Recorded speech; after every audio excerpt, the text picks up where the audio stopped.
Okay, so my name is Jose Garcia. This is my um, digital historical sport autobiography part two, because the first one was a 30-minute slow video or slow mo video. So, getting right into it, what is my historical background in sport or activity and my engagement with it? So, growing up, I grew up in a household that wasn't very sport oriented or sport. We didn't have much sport engagement, meaning like we didn't even have a favorite team. We never watched basketball, football, or any kind of sport together as a family or even individually. So I never kind of got into it myself.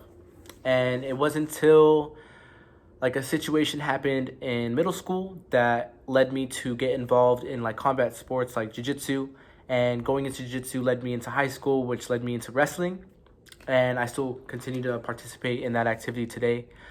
um, so the role that has played in my life would be that sport in general kind of gave me like the confidence, it gave me like discipline and basic skills that I feel like I still carry with me today. But like in a broader perspective, I feel like it allowed me to have an open mindedness to diversity, because the reason I was so, or wrestling was so appealing to me was because it was such a diverse sport, right? So it didn't matter what shape, size, age, ethnicity, or gender you were, you could participate in it, right? So I've wrestled all kinds of people. I've worked with all kinds of people, whether they're like gay, they're bisexual, they're black, they're white, they're female. It's such an inclusive sport that I feel like there hasn't been much issue revolving that aspect of it.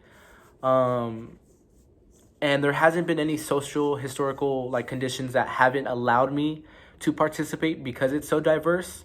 Um, but I would say that because it's such a masculine sport and so male dominated, that it's been kind of hard to make it as inclusive with females, right? So growing up, personally, I had a friend. She was like the first in our valley to ever participate in like wrestling, the sport of wrestling, and she went on to like place in masters, place in state, and it kind of led to a bigger movement and led to more programs being created for my school, as well as other schools. We even had like enough teams within four of our high schools to compete against each other, and that wasn't even like considered before my time in high school, which was pretty crazy to see.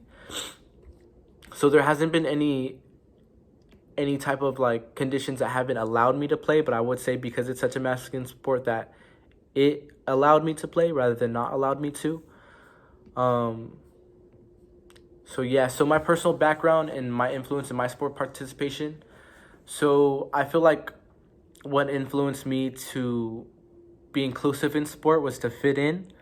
Even though like I didn't play sports growing up, I felt like that was the only way to really kind of connect with people or kind of engage with people with ease. Um, and I feel like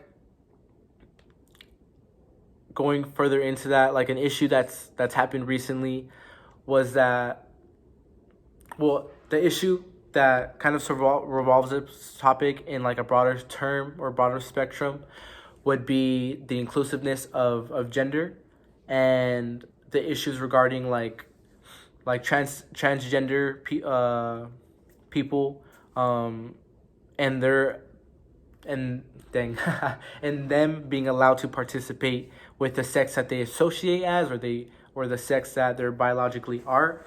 So a recent case happened in Texas. There was this transgender female transitioning into male, and she was taking like steroids. She was taking like hormones to help with her transition, and she wasn't allowed to wrestle with males because her biological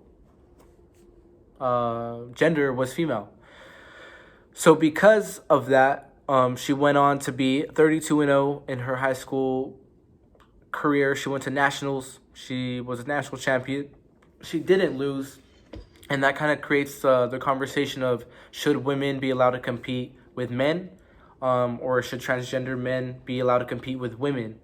So I feel like if a man or a woman who's transitioning into a male, regardless of the sport, whether it's like football, soccer, or any type of, even in society, if a man transitioning into a woman can participate with women, there would be some form of like biological advantage regardless of their transition. And that kind of creates the conversation of like, should that be allowed, or should what they identify as be allowed to play with the sex that they were born as or not born as. So like if a male transitioning to a female were to participate with females, that'd be an obvious competitive advantage. And then you wouldn't be able to allow females to compete with males. And that can go for like, again, not only just wrestling, but that can go for football, soccer, or any type of sport that's trying to be inclusive. So I feel like that's the biggest social issue regarding this topic, and that I'm able to bring into perspective. To give a little bit of reference, wrestling has been a sport for like one of the first sports that was ever in like the Olympics, right? Originated in Greece. But the first USA Women's Sanctioned Nationals, which was a national tournament where everyone was able to compete, women were able to compete, was in 1997, right? So that's 20 years ago, which isn't that long of a time. And like from there, within these past 20 years, there's been such a mass progression of women in wrestling becoming more popular, I would say. And that's kind of going into like, what about within these next 20 years? Are men going to be allowed to compete with women if they're transgender, or vice versa? So yeah, I feel like that's kind of what social issue regarding would be, regarding like this topic. So yeah, so that is my digital historical sport autobiography. Thank you so much for listening. I appreciate the time. Awesome.